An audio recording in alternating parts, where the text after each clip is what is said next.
Góðan daginn, kæru vinir og velkomin. Það gaman að tala sérstaklega maður ætlar að tjá sig eitthvað lifandi trú sína á Jesú Krist, þá verður ennþá meira gaman og í sjálfu sér mér sama hverju starfa með svo fremi að viðkomandi sé bara einstaklingur sem lofar Jesú. Kirkju, deild, söfnuður, mér varðar ekkert það. Ef þú vilt vera tengdur einhverju söfnuði sem ég auðvitað hveti til, að þá bið ég þig nú bara fyrst og fremst að vera kristinn maður og laus við alla hálfvelgju. Því það hef ég komist að í gegnum mína göngu að hálfvelgjan hjá kristnum mönnum eiginlega verst. Af hverju? Af því að með hálfvelginu fylgir svo margt sem við viljum ekki. Í hálfvelginu til að mynda býr, til að mynda efinn, tortryggnin, fingurbendingarnar og eitt og annað svona sem að við kristnir menn eigum ekki að vera með, en sumir allavega að glíma við en aðrir kannski hafa að losa sig við. Og það með þetta sem að skeður það sem að Kristur fara að vinna í kærleika sínum, að þessa bresti þeir svona sníðast af einn og eftir öðrum. En það skaltu vita, og það vil ég vita líka fyrir mig, að hálfvelgjan það versta. Við vorum að tala á þann að þar byggi allt sem að svona gerir það að verkum að trúin alltaf að hindrast.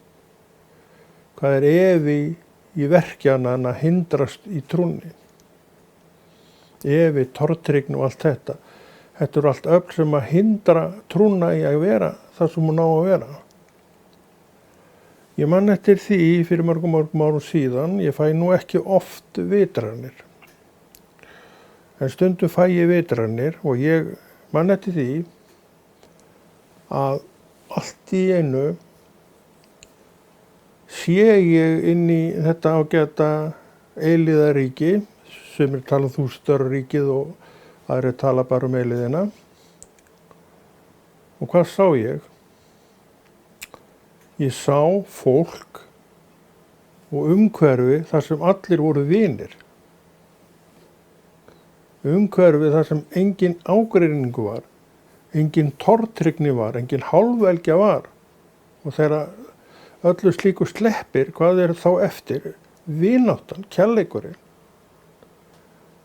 Og hvar sem maður kom, þar var maður rúmlega velkominn. Maður átti í raun og veru bara heima allstaðar. Gat gengið inn hvar sem Og í gær, í Smárakirkju, ég tilheyri henni, var ég á ráðstefnu, köllum við það ráðstefnu, það skiptir ekki máli, við skulum bara kalla það ráðstefnu, þar sem að spámannlegt flæði var í gangi. Og ég man eftir því að þar kemur einn og getur vinn minn og hann fyrir að tala eitthvað áþekkt því sem ég var að segja áðan. Hann orðaði það reyndar svolítið öðruvísi, en ég sá strax að þarna var bara samtenging á milli. Þetta var, eftir því sem maður sagði sjálfur, og ég man þetta rétt, einhvað sem hafði nýskeð hjá honum. En þá rifjaðist upp fyrir svona 10-15 árum, fékk ég mjög áþekka sýn á þetta sem að báðir í raun og veru upplifðu. En við orðuðum þetta kannski svolítið öðruvísi. Það var þessi vinátta, það var þessi kærleikur, það var engin núningur neinstaðar. Og ég get sagt ykkur það að oft hefur Drottinn rifjað þetta upp fyrir mér. Og ég get líka sagt ykkur það að þetta vakti manni þá á sínum tíma náttúrulega mikla hrifningu. Og ég var í raun og veru mjög heillaður af þessu sem ég upplifði, því að ég trúði því og fann í hjarta mínu að svona þetta þegar við komum þangað. Það þetta sem við þurfum. Við þurfum að fá einhverja staðfestingar og eitthvað inn í það sem við erum að sækjast eftir að eiga, En ef drottin vill, þá getur hann gefið okkur eitthvað sem að við fáum svona smjörþefinn af. Og ég man ekki eftir því að hafa fengið aftur svona opinberun, en ég fekk hana þá. Hún lifir með mér. Og auðvitað er ég ekkert alltaf að hugsa þetta nákvæmlega. Hún kemur oft upp í hugan, vegna þess að drottin vill að það sem hann er að gera, að það lifir og hann sér sjálfur til þess að það lifi og með því að láta þetta pompa upp annað vefið. Og ég get svo sem sagt ykkur líka frá draumi sem ég dreymdi. Það var ekkert annað en opinber, en ég er alveg sannfærður það. Og hún var þannig að við vorum að fara að halda nokkur saman mót. Og vorum búin að fá hús. Ég man ekki alveg hvar það var, þetta hús, ég veit ekki þannig að þetta hús, það var nokkuð stórt, það var nokkuð fyrirferðarmikið. Og sal breytt á milli veggja og svo framvegis og þar var gólf sem var aðeins lægra gólfinu sem við gengum eftir og þurftum að fara niður nokkur tröppur til að komast niður á þetta gólf og þar inni á þessu gólfi voru stólar, kannski 1000 stólar, stór salur og þar á þessu neðra gólfi var líka svið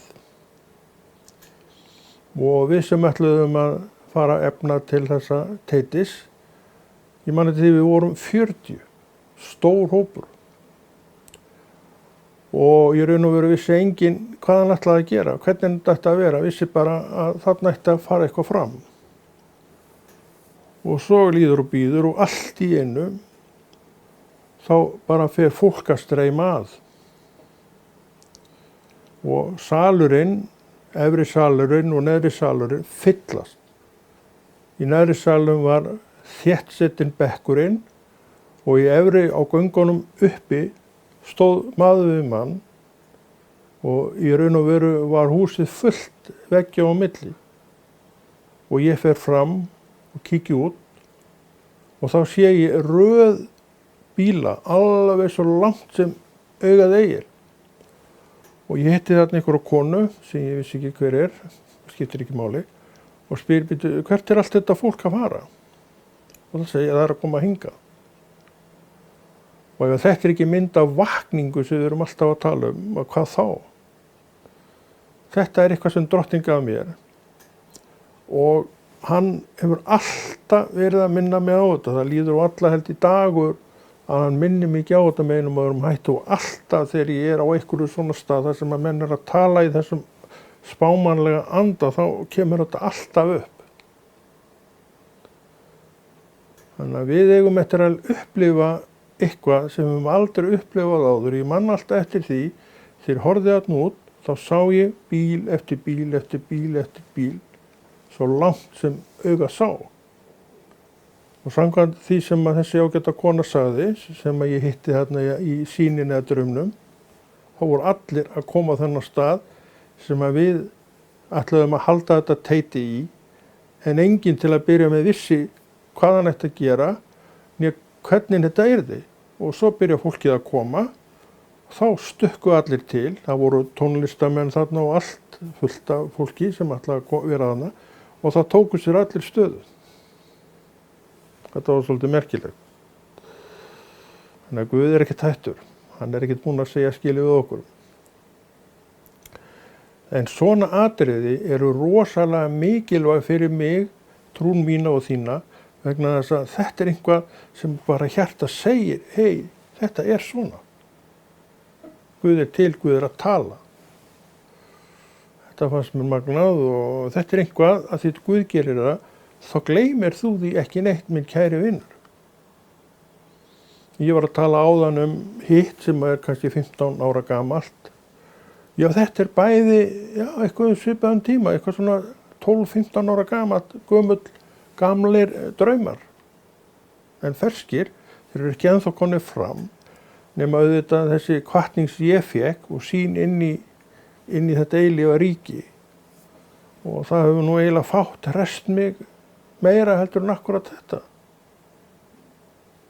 Það er ekki margir sem eiginlega bíða eftir mann í dag. En á þessum staðum voru allir bara vinir. Í raun og veru áttur alls staðar heima. Sumir í dag eiga hvergi heima, upplifa sig hvergi heima. En í þessari dýrð þá áttu alls staðar heima. Þetta er alls staðar velkomin. Og allir eru vinir. Engin núningur, engin tyrfing, engin efi. Þannig sjáum að þessu að við þurfum að losna við alla hálfvelgju. Eins og við vorum að tala hér í upphafi, þá er hún svolítið svona, það býr svo margt í henni sem við ættum ekki að vilja hafa hjá okkur. Eins og við vorum að tala líka, efan og allt þetta býr allt í þessari hálfvelgju. Trúin rekur þetta allt út. Þess vegna þurfum við að eiga trú, við þurfum að vaxa í trú, eflast í trú og ofan í trúna kemur kærleikurinn sem að smyrja þetta allt saman smyrslum frá Guði. Og það eru góð biti. Það er eitthvað sem að ég vil eiga, sækjast í og dvelja í. Það segjum þetta gott, við dættum þetta nú bara svona í huga að skella þessu fram. Sjáum bara til hvað við gerum meira.